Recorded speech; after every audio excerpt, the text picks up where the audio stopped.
All right, Milo, ladies and gentlemen, boys and girls. My name is Fresh Voice. Yo mama, bitch! No, I'm the underwaiter. Talking to your boy, Young Custodian. That's who I am. Y-U-N-G. Custodian. I produce the show. I make the moves. And I've watched wrestling for the majority of my life, my young years. If you see me out in public, I'm usually sporting a wrestling tee. And if I'm not, something's wrong. The underwaiter, the losing weight champion of 105 Live, the American Hustle with no sign of muscle, the master of the hunger strike, the human fruit roll-up. I don't know, I just made that up. Young Custodian isn't a name. It's who I am. It's a way of life, you know. It's like you call me Young Custodian, I talk to you like you say my name, you know. It's not a nickname, it's who I am. It's Young Custodian. And like, legit, you look up Young Custodian on the social medias, you come to Delaware, Ohio, and you say Young Custodian, 9 times out of 10, people are going to know who you're talking about. I'm a local celebrity. I hate to toot my own horn, but toot, motherfucker. Fresh Voice stemmed initially from a gamer tag because I'm a connoisseur of the video games. Well, a lot of people don't know about this. It's kind of hard to get from the nickname, but I am a custodian at an elementary school, and I have worked at an elementary school for a while. The underwaiter. I'll tell the story behind it. So, we were at an unsanctioned pro show, But also, I'm a singer. It's not my day-to-day, but it's something I'm really good at. I've done multiple choirs. I've sang in dozens of languages, and it's something I pride myself in my ability to do. So, Usually custodians are old as shit. And as you can tell, I am not. I am the youngest custodian that works for the school district I work at. I am the only black custodian too. We got a black maintenance man. He's cool, but he's not a custodian. So I'm the youngest, blackest custodian. Hence the name, Young Custodian. I've even had the opportunity with a local promotion to be a ring announcer. So that was a highlight of my life, to say the least. that was unsanctioned. That was Unsanctioned Pro, repping the boys. Fantastic, love them. Arrow Boy was there, and Arrow Boy was selling lucha libre masks, and Fresh and I bought one each. We posted the picture up on a wrestling forum, and somebody messaged and said, "Hey man, what's your fucking tag name?" And I said, "I'm the Underwaiter, and that's Big Papa Pringles, and together we are the Eating Disorder." And so when they asked me to be on a different podcast, and they're like, "What the fuck do you want your name to be?" I was like, "I don't know, fuck it, call me the Underwaiter." My entire life, it used to be back when the Monday Night Wars were going on. That was our Monday sit down with the family. We would sit down and watch the wrestlings. It wasn't wrestling back then, it was just wrestling, the pageantry.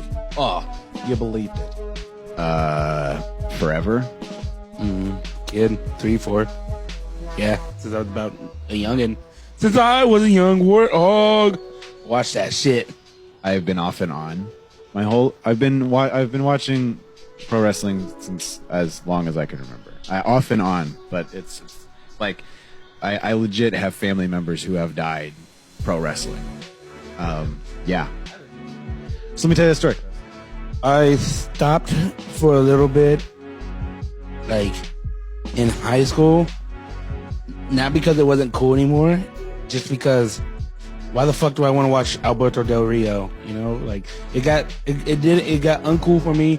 Not because, you know, you're a teenager watching wrestling, but because like I wasn't fans of like, and I didn't like what they were doing in like what WWE was doing in like 2010 or whatever, like back then. So one of my uncles, great uncles, I think it was one of my great uncles.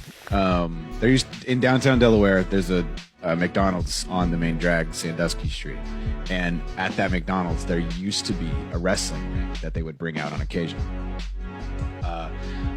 I've always watched it because when I wasn't watching WWE in that time, Ring of Honor would come on Fox at like late o'clock. So I would watch Ring of Honor. But yeah, I just fell out of love with WWE, and now I'm like in a love-hate relationship with it. But yeah, I've always watched it, pretty much. My great uncle, I don't know what his in-ring name was because none of my family remembers it. His gimmick was he would come out to the ring in whatever attire, but he always had a big stogie, right? And when he came out with his big cigar, the guy, when the match started, he hit him while he was still smoking it, I guess, in the face, and he swallowed the whole cigar. So he did the whole match with that ingested cigar, and it was still stuck in his esophagus. And when he went back to his trailer, he passed out and died of smoke inhalation. And that's me, man. That's my fucking bloodline, bro. Shit. That's what it is. You know the term tape trading? Playing WCW versus NWO World Tour on one of the homes on my property with a bunch of my cousins and shit. Yeah, because I had my brother and his kids lived in that house. Just the old shows. I never, whether it's the classic matches between like the Rey Mysterios, the Eddie Guerreros, or excuse me. My dad had a buddy who had WrestleMania 3, the VHS. That's the one where Hogan slammed Andre. Fuck that match.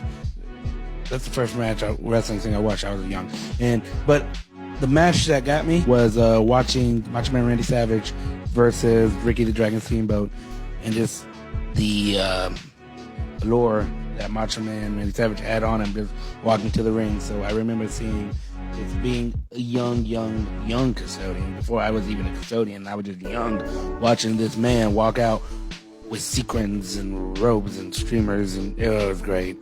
The fantastic storylines that WWE put out, like the beer truck from Stone Cold Steve Austin, all the NWO stuff from WCW, that's like the early stuff. And honestly, tag team wrestling back then was legit. Like, that's where my heart is when it comes to tag team wrestling. You get teams like the Road Warriors, the Steiner Brothers, the Big Yoke Boy, the Four Horsemen. Good God, Arn Anderson and Tully Blanchard. They're innovators and brainbusters and all that jazz. They're so good. But those are the early memories I remember. Even at the local fair here where we live, I remember seeing a WCW alumni. Even Doink the Clown was wrestling at the fairgrounds. It was I was too young to mark out, but I marked out. It was fantastic. That is a hard question. All time, not a hard question, but favorite wrestler in the present is difficult. But all time, just due to the respect of what he did and how he went about himself and the respect that he earned throughout the years. Big Van Vader. Columbus, Ohio's greatest export, Macho Man Randy Savage. Yeah, he is. Love him. WCW alum, WWE, New Japan. He was the third New Japan Pro Wrestling IWGP Heavyweight Champion, the first Gaijin. Just what he was able to do. I have such a huge respect for large hosses, so to speak, of wrestling, of what he was able to do. Just the moonsault and the Vader bomb, the willing to put his life on the line to do those kind of things. I mean, forever and ever, Vader is the way to go. Well, I was gonna say my favorite wrestler of all time is Sting. Yeah.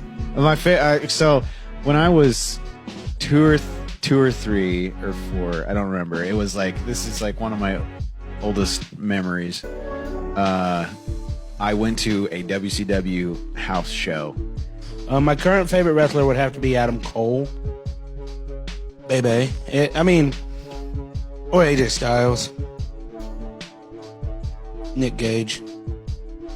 There's a lot. We'll save that for another list. But yeah, probably Adam Cole. If I had to pick one just off the top, Adam Cole.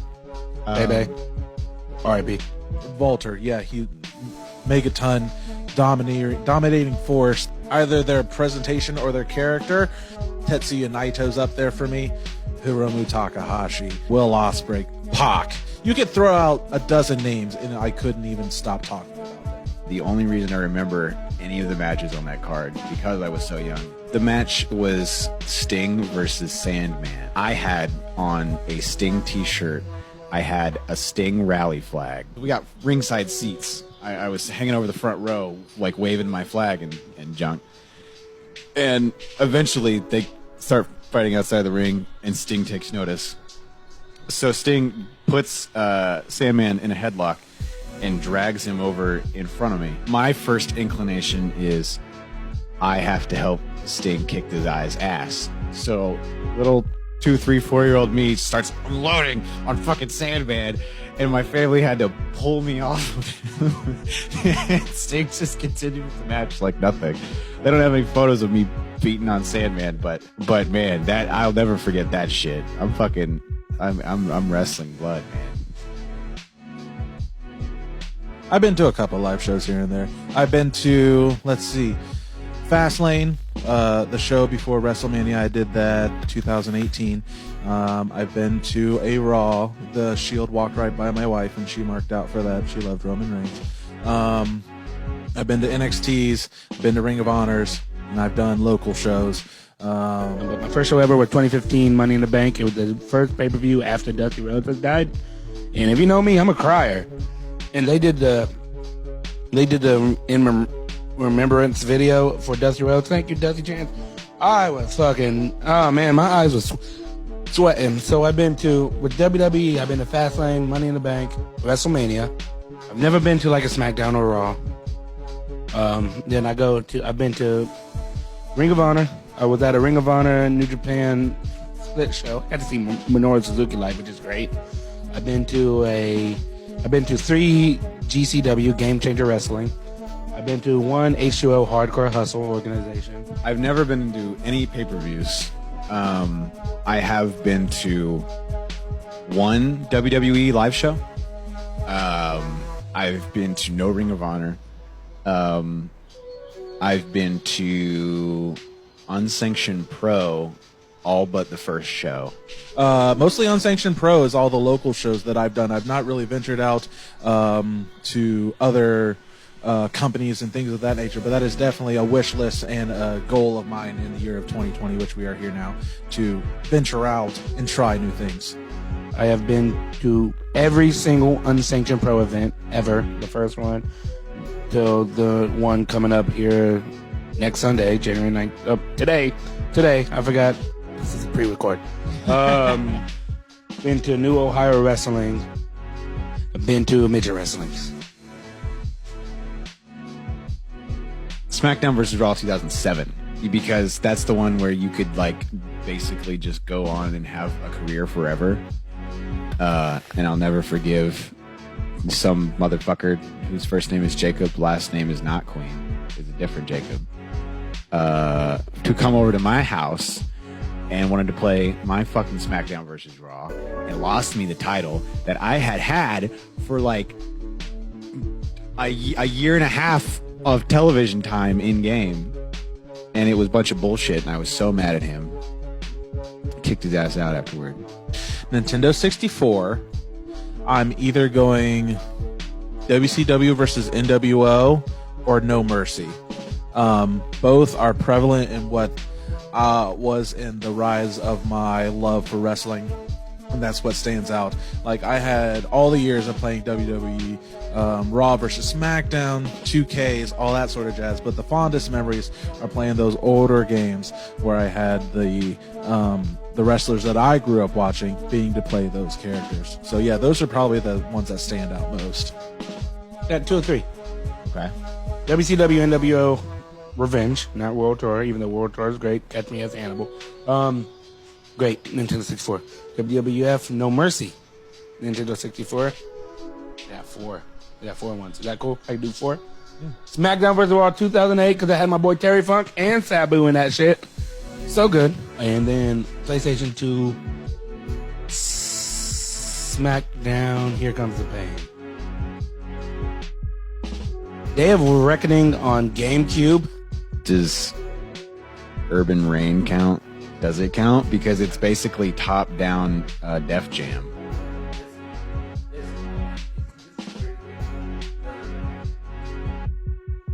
No. I feel like this is going to be a theme on this show, on this episode. Fire Pro, all those are great. Based off Exposure, Fire Pro. I don't know, maybe Fire Pro. I hate the way it plays. But I love it as a spectacle. I think it's amazing. I think it's a piece of art. I hope we're still doing this show.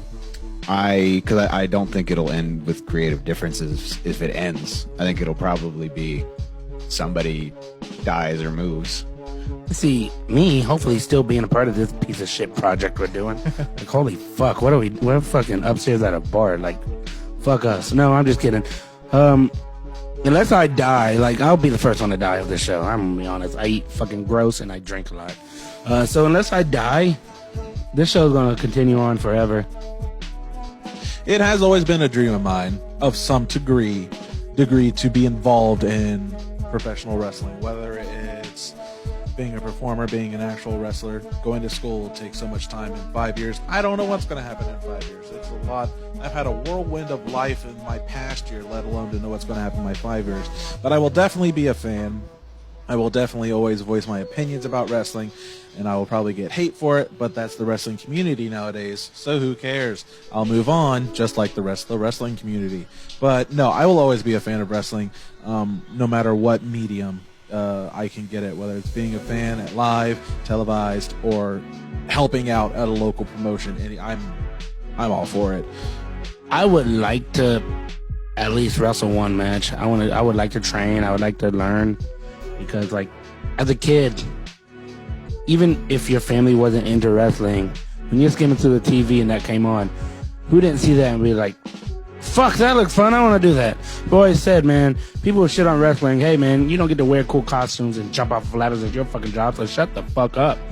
But I would love to wrestle, commentate. I'm a fan at heart, no matter what. Even I say all this shit, as long as I'm still going to these shows in 5 years, I don't care. But commentate, wrestle, manage. I think I'd be a great manager. I really do, because I'm a great talker. I'm a great shit talker. I'm a heel manager. I could use a kendo stick. I know how they feel. I know how to swing them. So, yeah, wrestling, hopefully at least once, managing, commentating, interviewing, and then pushing this podcast to the fucking moon. I want to actually wrestle. I want to be in a promotion for something, but I don't want to do that full time.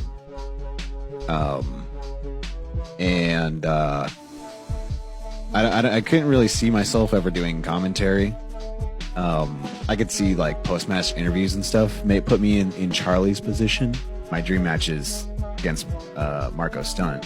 I don't think if any of the big brands, I don't see myself in anything but AEW.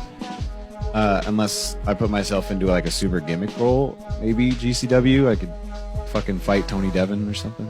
Oh, fuck, 205 Live will be dead by the time I fucking sign with WWE. Look forward to a lot of laughs, because this is going to be great. There's fucking 752,000 wrestling podcasts. We're your friends, man. We're just assholes who, two of us drink. One of us drinks excessively. The other one likes sodas. We're just good boys that like to hang out, watch wrestling. Don't take anything seriously, especially anything that comes out of my mouth. I'm vulgar. I say words that are not great. Like, I'm on my best behavior right now, and I've said fuck 75 in this interview alone. You know what I'm saying? Have fun. Don't take it too seriously, honestly. Like, we put our heart and souls into all this, the performance. Well, it's not a performance. This is who we are as people when we do this show. So take it for what you want, but this is our hearts into the program. If you vibe with it, cool. If you don't, cool. But if you stick around, we're going to make you laugh. You're going to either laugh at what we say or what we do. But if you've seen the other video that I put together, it's kind of like the orientation, whatever. I said a lot. I've said a lot of my piece already.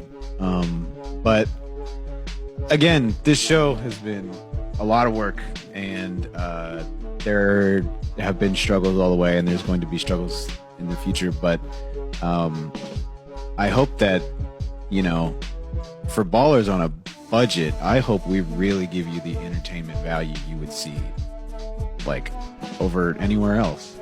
It's just surreal to be able to do this at any point, really. So I'm just excited to be a part of it with everybody who's going to be involved with it. There's many people, two, really. But don't take anything you say seriously. Stop taking wrestling so seriously. We're not bookers. We're fans, Like, stop saying, I can't believe the company put the title on this guy. Say, I can't believe that guy earned it. You know what I'm saying? Like, stop being so serious. And like, if you hate a product, cool to talk shit. We're all heels at heart, but fucking watch something else. There's so much wrestling to watch in 2020. Like, it's only going further. And for me, if you don't follow Young Custodian on anything, you're dumb. Legitimately look up social media, Young Custodian, or the Dom Father. You'll find me. I really think that the talent that we have put together on this show, we should be leaps and bounds ahead of where we are right now, but it's a fresh start, and everybody's got to earn their stripes. I love wrestling. I don't take it too seriously, and I hope you don't take the things that we say too seriously either, because it's fucking combat ballet, man. It's violent opera. It's great and it's brutal, but it's like it's an episode of Dragon Ball Z, man. You're not gonna bust down Toriyama's door for making Goku die again. You have more questions? No, that was it. Suck my dick.